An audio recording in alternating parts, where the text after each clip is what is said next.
Hi guys, it's Anand here. So you want to be savvy with your money when traveling abroad, but you don't want to spend all your time worrying about how you're spending while you're out there. You want to enjoy yourself, right? Well, then this video is for you. I'm going to talk to you about 6 particular things you need to be aware of to stop wasting money when you're traveling abroad on holiday or on business. The aim here is to learn these and embed these in your subconscious so that they become automatic for you. And after implementing all of this just once, you stop wasting money on autopilot when abroad and just relax. I'm going to cover 6 key areas here. So number 1, 2, and 3 are about how you spend your money. Number 4 and 5 are about things you do or use when you're abroad. And number 6 is a pre-trip tip. I knew that wouldn't work. So starting with number 1, how you spend your money while abroad. Now this one I learned while I was on holiday with a friend in the US back in around 2005. We stayed in New York at a hotel a couple of blocks away from Times Square, and we did all the touristy things that you'd expect, and essentially packed as much as we could into the few days we had there. Now from the departure at Heathrow to the arrival back at Heathrow and everything in between, we pretty much spent most of our time together. So it's not difficult to see why we spent roughly the same while we were out there. But did we? Aside from buying different things when shopping, there wasn't much of a difference in what we spent in dollar terms. But upon closer inspection, his transactions cost him less in pounds when looking at his credit card statement.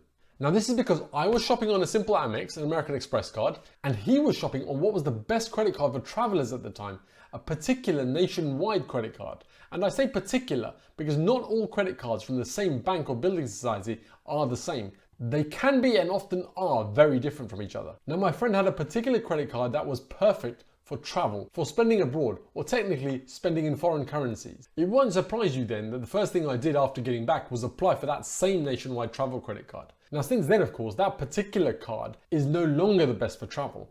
I in fact use a Halifax Clarity credit card for my overseas spending now, which if you add the spending up across multiple holidays, has saved me an absolute packet. Let me give you a quick glimpse into how much you could save. So for a $50 purchase in pounds, that would cost you £42 on a bog standard credit card, and just under £41 if you had a specialist travel card available. Now, let's say your daily spend was $200 a day. Now you can see the difference there on your screen. Across all of your purchases, assuming no flat fees, you're paying a commission when you don't need to.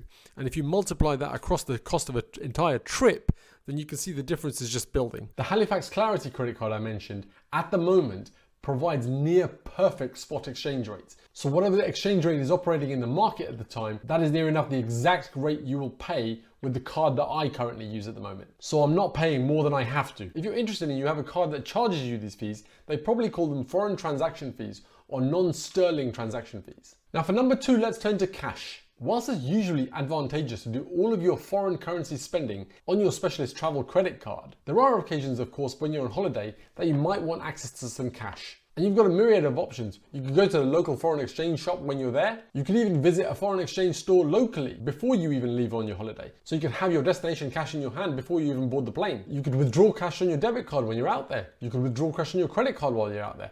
Now, most of you will already know that withdrawing cash on a credit card is not the best idea no matter where in the world you are. Even if you're at home, withdrawing cash on a credit card attracts interest from the moment it's withdrawn. And no matter which credit card you got, the percentage of interest that they charge are pretty high. And if you're using an average debit card abroad, you'll also get charged a flat fee every time you withdraw. So it's advisable to make as few withdrawals as possible and try and forecast how much cash you'll need for the duration of your journey in order to limit the number of withdrawals you make. But better still, choose a debit card that doesn't charge you at all for withdrawals abroad. That way you're not thinking about the charges when you're out there at all. Now if you don't want to use your debit card whilst you're abroad and you only want to rely on your credit card, a specialist travel credit card remember, then withdrawing cash on your credit card won't be the end of the world. Because the majority of the time you're not going to be needing that much cash. Spending via a specialist travel credit card is almost always cheaper than withdrawing cash while you're on holiday.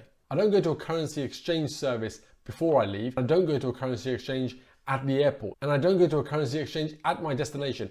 I know it's always going to be cheaper for me to withdraw on a debit card that doesn't charge fees abroad and provides me the best exchange rate available to the market at the time, i.e. the one that the bank gets. I will always spend on my specialty travel credit card where I can and only resort to the cash if there is no other option. Now tip number 3, this is one linked to the first 2 and one that so many people don't understand and get wrong. When you're paying for something abroad, or for that matter, withdrawing money from a local ATM, you will almost always be asked whether you want to withdraw or spend in the local currency or in GBP if you're from the UK. So let's say you're traveling from the UK to France. You go to a local ATM in France and want to withdraw some euros. you will typically be asked whether you want to be charged in pounds or in the local currency, with euros being the case in this example. If you choose pounds, then wherever you're withdrawing from will do the currency conversion for you. And they typically offer you a poorer rate, particularly if you've got a specialist travel card. And always choose the local rate because your card provider will then do the transaction, and knowing you've got a specialist travel card that you're using means that you'll get the best rate available to you. Now, of course, all the tips are important, but this particular tip is one I think you should tell your entire family about. Because anyone that travels abroad and tries to withdraw money at a cash machine, at an ATM, or tries spending money via a card at a retailer will have come across this.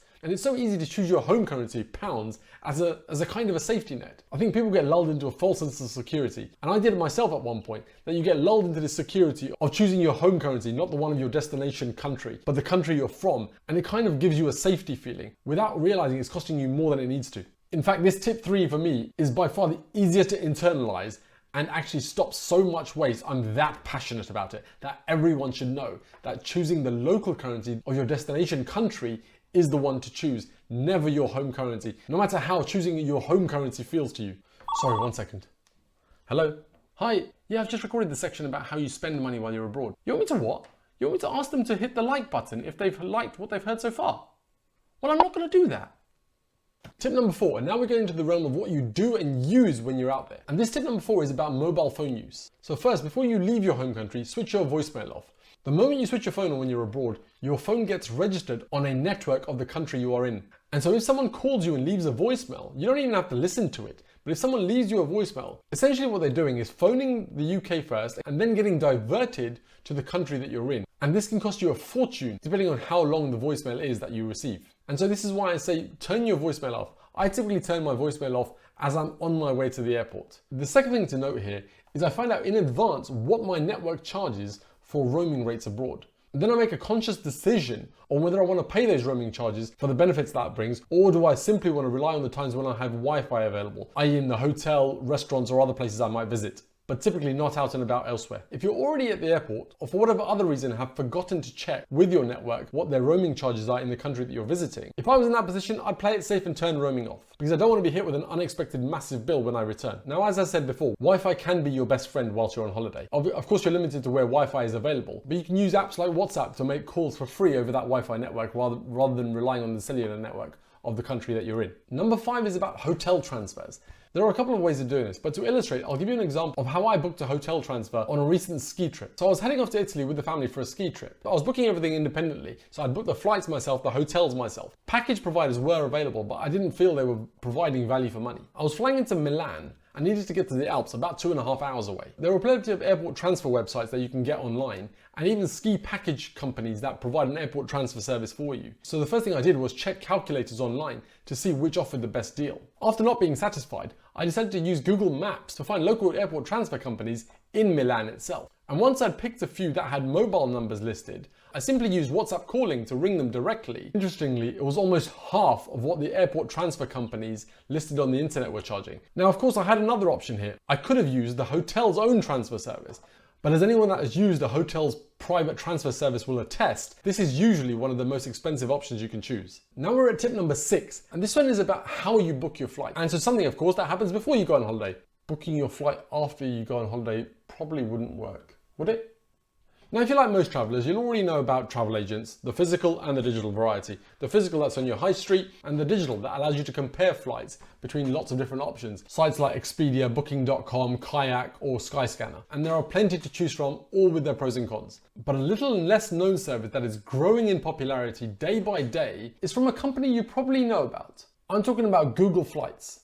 Flights.google.com. I now use Google Flights religiously when I'm looking for a flight, either for a holiday or business. And this is because of the flexibility and speed of the service. Once you've selected your route, it immediately gives you a dashboard view of what the different prices are depending on the dates you travel. So for example, if you want to travel somewhere on the 1st of November and you're coming back on the 7th of November, put those details into Google Flights and it will give you on a dashboard with a calendar on it that will show you that if you'd flown on the 31st of October and come back on the 6th of November, what the price difference would be. It gives you the price differentials for the dates around your booking as well as the ones on the dates that you've chosen. The kicker with Google Flights is that you have a tracker option as well. So once you've selected your route and selected your dates, you can use the tracker feature to alert you by email when the flight you've chosen changes price up or down. And despite what you may expect, it doesn't always go up.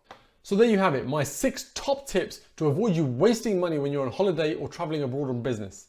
As we said at the beginning, we don't want to be thinking about money the whole time we're abroad. So if you need to, watch this video again, internalize these tips and share them with those you're traveling with so that when you're out there, these tips work on autopilot and you can ensure you enjoy your trip to the fullest. Don't forget to subscribe to the channel for more and do hit the like button if you found it useful. The chances are if you found this useful, then others will find it helpful as well. And when you hit that like button, what you're doing is increasing the reach of this video to others who might need it. Bye for now.